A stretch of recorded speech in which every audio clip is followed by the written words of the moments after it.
Hello students. तो आज हम क्या पढ़ेंगे? पाठ 11, जो कि हमने इसका भाग एक मूल्यवान वस्तु का पढ़ा था। उसमें हमने देखा था कि किस तरह से जो बादशाह अकबर हैं वो बीरबल की परीक्षा लेने के लिए प्रश्न पूछते हैं और उस प्रश्न के उत्तर जो बाकी दरबारी देते हैं। कोई कहता है सोना सबसे मूल्यवान है, कोई कहता है हीरा सबसे मूल्यवान है, लेकिन जो बादशाह अकबर होते हैं वो इन सभी की बातों से सहमत नहीं होते हैं। ठीक है, आज हम इससे आगे का भाग पढ़ेंगे और जानेंगे कि आगे जो बादशाह अकबर है उनके दरबार में क्या हुआ। ठीक है, तो चलिए हम लोग शुरू करते हैं। फिर उन्होंने बीरबल की ओर देखते हुए पूछा, बीरबल, क्या तुम कुछ नहीं कहोगे? तुम बताओ, संसार में सबसे मूल्यवान वस्तु कौन सी है? तो फिर उन्होंने क्या किया, बादशाह अकबर ने बीरबल की तरफ देखा और उनसे पूछा कि बीरबल, क्या तुम नहीं बताओगे कि सबसे मूल्यवान वस्तु कौन सी है ना? तुम्हें भी तो उत्तर देना है। ऐसा उन्होंने बीरबल से कहा और पूछा। बीरबल ने तुरंत उत्तर दिया, हुजूर, इस संसार में सबसे मूल्यवान चीज है समय, है ना? सबसे मूल्यवान चीज कौन सी है? समय। अकबर ने पूछा, वह कैसे? जहां पना दुनिया की सब चीजें खरीदी जा सकती हैं। ठीक है, अब अकबर ने क्या बताया कि जो सबसे मूल्यवान वस्तु है संसार में वो क्या है? समय है। ठीक है, दुनिया में हर चीज खरीदी जा सकती है। ठीक है, लेकिन बीता हुआ समय करोड़ों रुपए खर्च करने पर भी लौटाया नहीं जा सकता। इसीलिए समय ही सबसे मूल्यवान वस्तु होती है। समय ही सबसे मूल्यवान वस्तु है।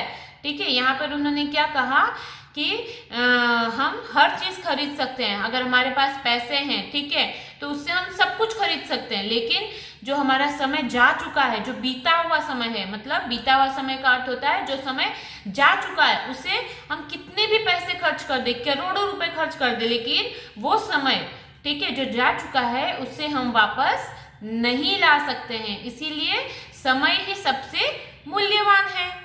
बीरबल के उत्तर से बादशाह अकबर मुस्कुराने लगे और अन्य दरबारियों के सर शर्म से झुक गए। बच्चों, यह सच है, संसार में हर एक चीज की कीमत लगाई जा सकती है। ठीक है, यहाँ पर क्या हुआ कि जो बीरबल ने जो उत्तर दिया उससे बादशाह अकबर बहुत खुश हो गए और जो बाकी के दरबारी थे उनका क्या हुआ, शर्म से सर झुक गया, क्योंकि वो लोग ऐसा मानते थे कि बादशाह अकबर सिर्फ बीरबल को मानते हैं। लेकिन क्यों मानते थे? क्योंकि वो बहुत चतुर और बुद्धिमान था। देखा किस तरह से उन्होंने बादशाह अकबर के प्रश्न का उत्तर दिया कि समय ही सबसे मूल्यवान है, क्योंकि करोड़ों रुपए खर्च करने के बाद भी जो बीता हुआ समय है, जो समय जा चुका है, उसे आप वापस नहीं ला सकते हैं, है ना? ये सच है कि संसार में सभी चीज की कीमत लगाई जा सकती है ना, हर चीज की कोई ना कोई कीमत होती है। ठीक है, आपको चाहे कुछ भी खरीदना हो, ठीक है, तो उसकी क्या होती है? कोई कीमत होती है, उसके लिए कुछ पैसे लगते हैं, जो आप दोगे तो आपको वो चीज मिल जाएगी। हर एक चीज खरीदी भी जा सकती है, सब चीज आप खरीद सकते हो। ठीक है, अगर आपके पास पैसे हैं तो आप क्या करोगे? सभी चीजें खरीद सकते हो दुनिया की, लेकिन किंतु समय की कीमत नहीं लगाई जा सकती। इसीलिए ऋषि मुनियों और ज्ञानियों ने समय को सबसे अधिक मूल्यवान वस्तु कहा है।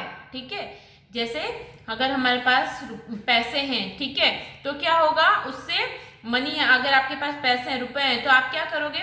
सभी चीज खरीद सकते हो दुनिया की, जो चीज आप चाहते हो आप खरीद सकते हो। लेकिन जो समय है ना, समय की कोई कीमत नहीं होती। अगर एक बार आपका समय चला गया है तो वो वापस आप नहीं ला सकते हो। ठीक है, समय इतना मूल्यवान है कि उसे आप खरीद नहीं सकते हो। इसीलिए समय का हमेशा सदुपयोग करना चाहिए। इसीलिए हमारे जो ऋषि मुनि थे, ठीक है, जो हमारे ज्ञानी लोग थे, उन्होंने समय को सबसे अधिक मूल्यवान कहा है। जो हमारे ऋषि मुनि, जो ज्ञानी व्यक्ति जिसे हम कहते हैं, वो लोग भी यही कहते हैं कि जो समय है वो सबसे मूल्यवान है। अगर आपने समय का सदुपयोग नहीं किया और एक बार अगर आपका समय चला गया तो फिर वो वापस नहीं आता है। ठीक है, इसीलिए जो समय है वो सबसे मूल्यवान वस्तु है। ठीक है, तो बच्चों, इस पाठ से हमें क्या सीखा है कि जो समय है, जो व्यक्ति समय रहते अपना कार्य नहीं करता, उसके लिए समय भी नहीं रुकता है।